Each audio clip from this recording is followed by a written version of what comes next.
Okay. Yeah, carb cleaner. 2 carb kits. That's possibly 4. I don't know what episode this is. I've got 4 episodes backed up in files. That's really weird because normally as soon as I get the files, then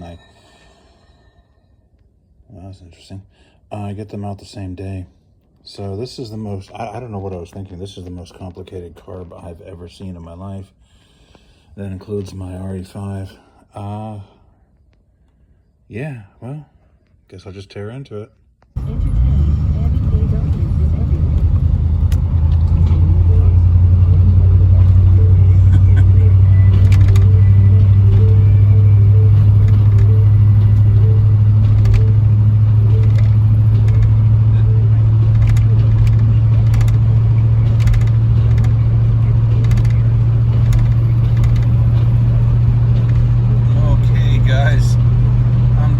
Heavily traffic and an 86-degree dew point. Yeah, you heard that right. Only 2 degrees off the state record. Hey, it's almost as if the climate were changing.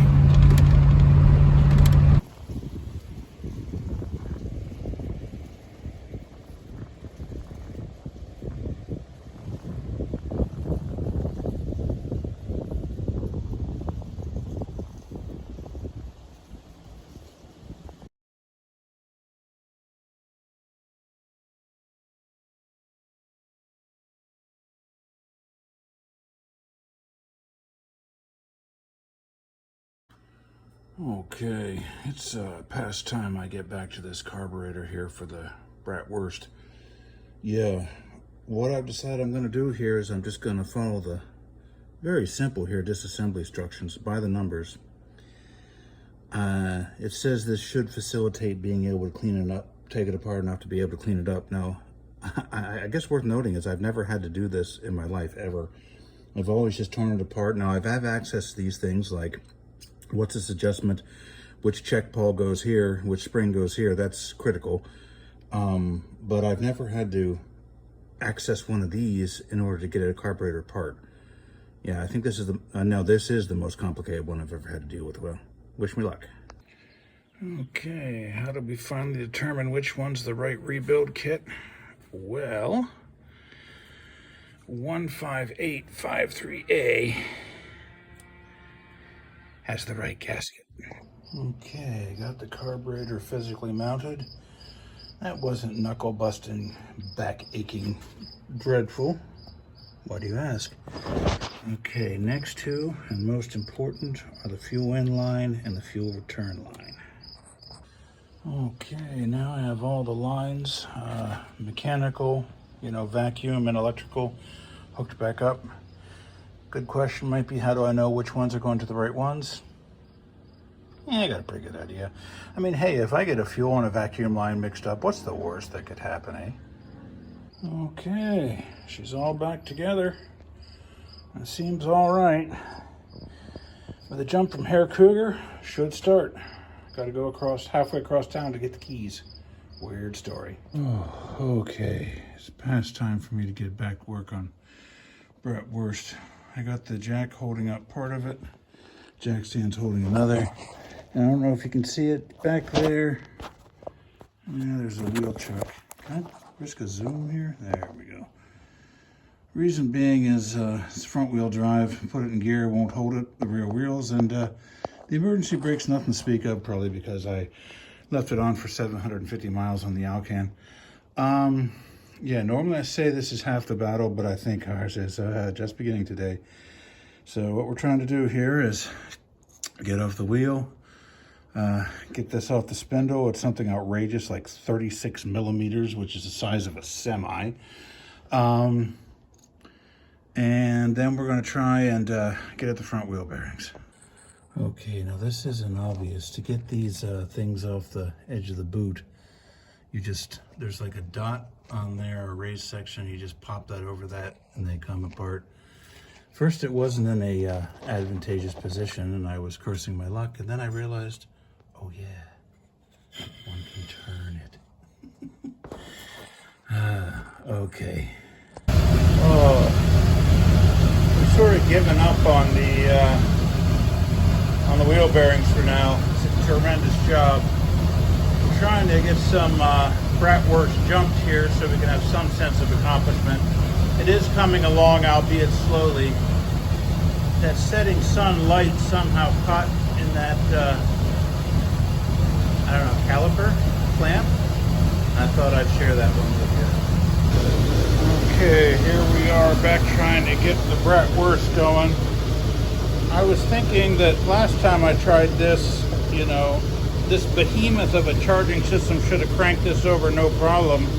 I thought maybe it's our problem with the sticky relay again. If you watch the one on the Alcan, I think it was episode 52, that was a real problem. I came out and I tapped the relays and it fired right up. Well, we'll see.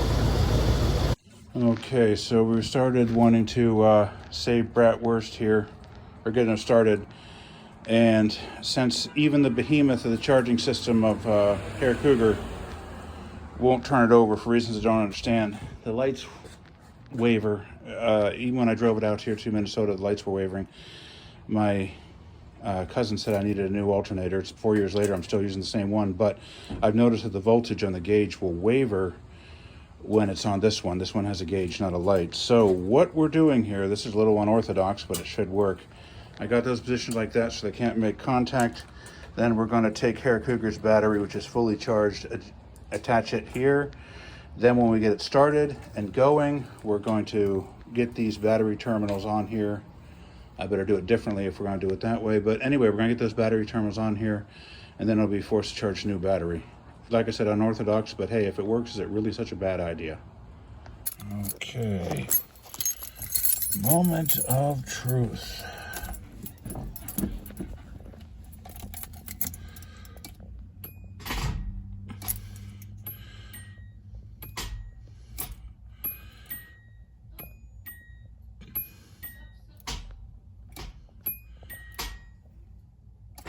Well, we got a little, that's more than we ever got before. Okay, looks like Peyton was right. These jumper cables are crap. Gonna have to put this one in there. Okay, so now we have, yes, this young Hispanic gentleman insists on helping everything, even turning bolts.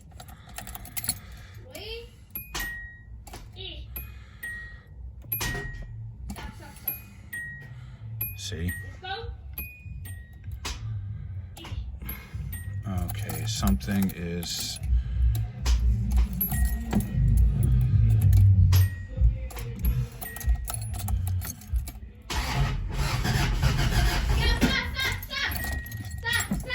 I need to get rid of this kid. Okay, annoying as he is, he stopped me from turning the car over when the socket set was lodged in the fins of the distributor. Okay.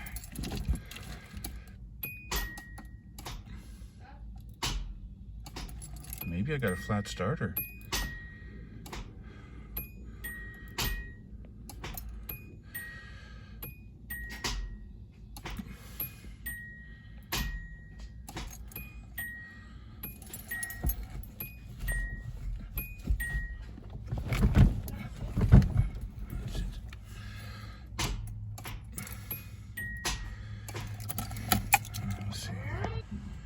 Yes, I went out and wrapped on the starter. He's still offering advice from the peanut gallery.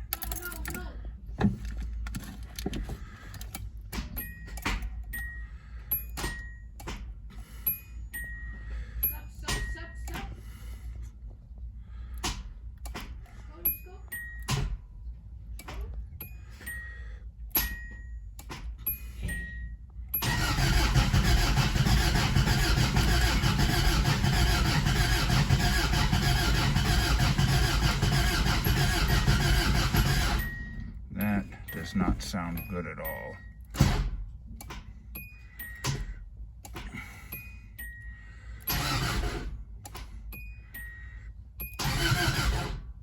That does not sound good at all.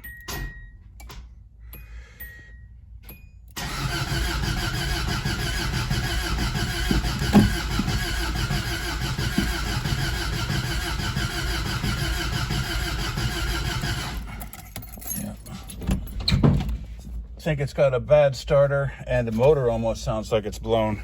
Hey, Peyton, you're on the film. Do you mind? Hello. Hey. Yeah, that gallop sounds really bad, and I think the starter's got a flat spot on it. Yeah, it kind of sounds like it.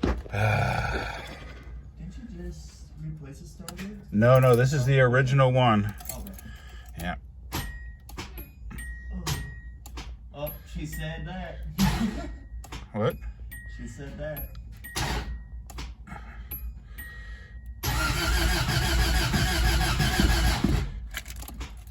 Yeah, that doesn't sound good at all, does it? No.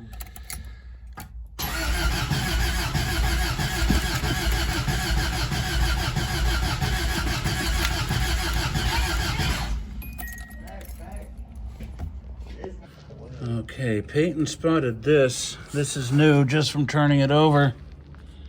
It's not oil. This could mean our adventures with Bratwurst are over for the nonce. That could mean a blown head gasket, couldn't it? It's a Subi. Yeah. Yep. Okay. I wonder how. And just sitting here, I don't know. Well, anyway, I think that's going to be it for this episode because I got to get the good battery back in Herr Cougar so I have something to run. And, yep, looks like Bratwurst may have finally developed a serious problem. That looks like it very well may be a blown head gasket. Okay, keep between the ditches, everyone. Thanks, Peyton. Thanks, Migo. Don't know how well this is showing up, but we've got one of these bands. Not quite a shelf cloud, but one of these bands. And things were lit up with what took me a minute to realize was lightning.